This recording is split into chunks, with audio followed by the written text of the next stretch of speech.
Brian Palavine Run Far here with Alex Nichols after his third place finish here at the 2014 Speedgoat 50k. Alex, a little surprise today. Yeah, definitely. I wasn't really sure what to expect. I didn't even know if I was going to be racing this, a week from today. Last week, just having some injury problems, and I wasn't sure if I was going to be up to it, but I decided to give it a go, and it worked out. A week after Zagama, you finished second at the GoPro Games 10K, and then you injured yourself. Or you fell and was injured. Yeah, no, I was getting into really good shape. I had a couple of really good training weeks after Zagama, and then I just took a misstep and slammed my kneecap against a rock, and really had some bad consequences from that.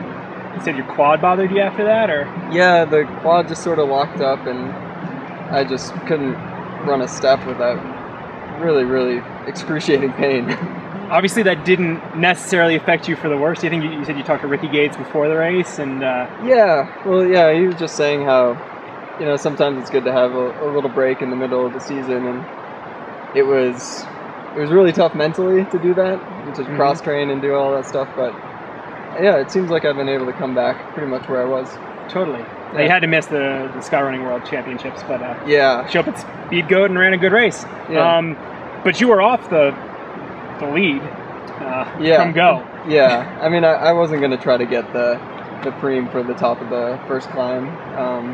I just knew if I tried that, especially not knowing my fitness, then the whole race would be over for me. So, when did you start moving in? When did you and Paul sort of move into that second, third area? You guys ran together for a while, right? Yeah, we ran most of the race together, like within maybe a couple of minutes here or there. I mean, we were kind of fourth and fifth after that first climb.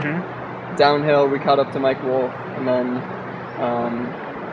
then it was just sort of seeing if we could chase down Sage, and I'd gap Paul a little bit, and then he'd catch back up, he gapped me. Were there any particular, were you more suited for the ups or the downs, or just how you were feeling at that moment? Yeah, I wasn't climbing very good today, especially the really steep stuff.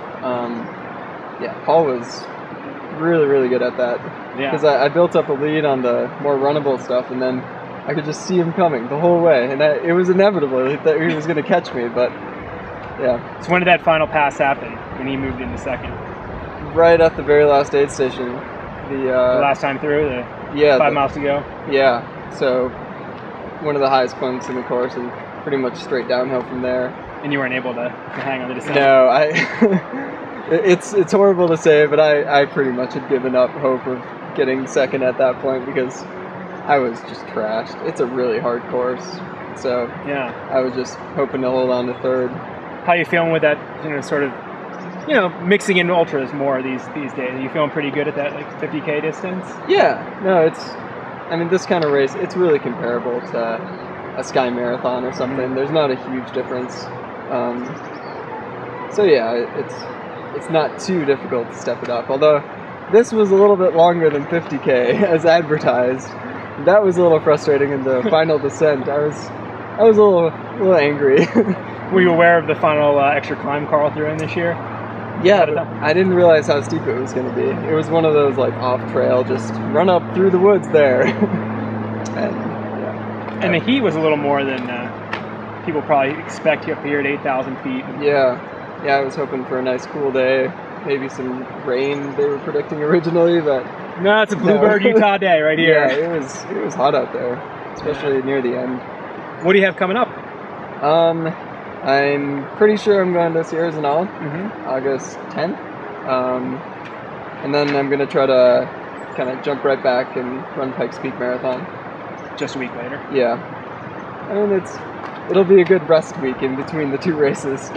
You just won't train, yeah. Yeah. And then are you thinking about the rut later in the season, or? Yeah, I'm signed up for that too. But I had a few thoughts during the race today, oh man, I don't know if I really want to do this again, because the rut's kind of similar in profile and difficulty, maybe even harder, so.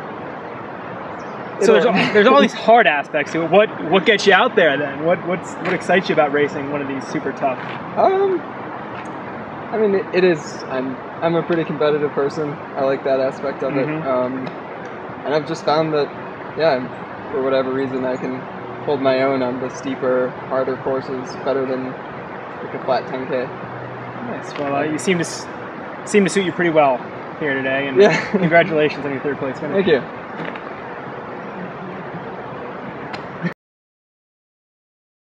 Bonus question for you, Alex.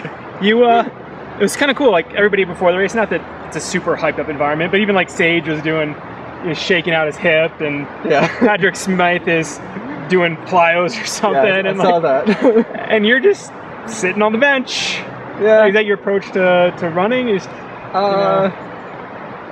just kind of not having huge expectations for the day.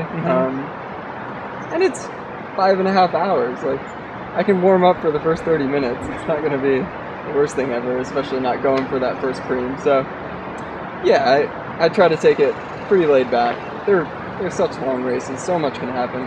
So no need to force it. Yeah. Well, it seemed to work out for you. Yeah, thanks.